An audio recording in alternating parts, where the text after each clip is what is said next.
I'm a dragon. I don't think it makes me a bad person. People just don't understand where I'm coming from. I've heard them whispering in their villages, seen their pointed fingers and furrowed brows. Why can't you just be normal? They ask. Why must you insist on being so different? As if my scales and wings were some kind of political statement.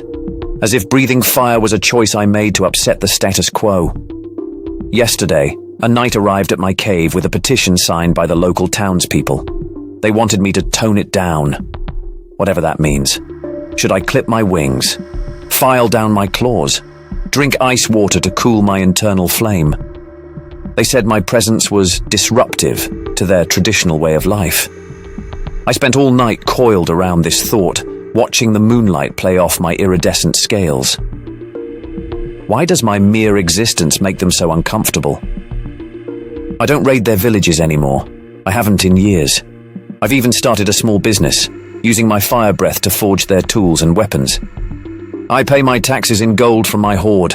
I attend their town meetings, though I have to stick my head through the window. Some of the younger villagers actually defend me.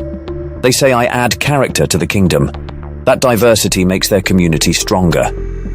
The elder dragon who lives in the northern mountains says I shouldn't have to justify my existence to anyone. Easy for her to say. She's been around since before humans built their first castle. But here's the thing. I'm not trying to make a statement. I'm not trying to challenge anyone's worldview. I'm just me.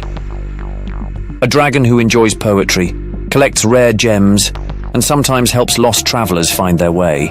After they get over their initial screaming, of course. Some people think it's too confusing. They think I'm unnecessarily different. But what's the alternative? Pretending to be something I'm not? Living in a cave far from civilization, just to make others comfortable? No. I've learned that I don't need to apologize for taking up space, for breathing fire, for being large and scaly in a world built for smaller, softer creatures. I'm a dragon. That's not all I am, but it's part of who I am. And that's okay. The villagers will either learn to accept me or they won't. But I won't shrink myself to fit their idea of what's normal. After all, in a world full of magic and wonder, why should anyone have to hide their true nature?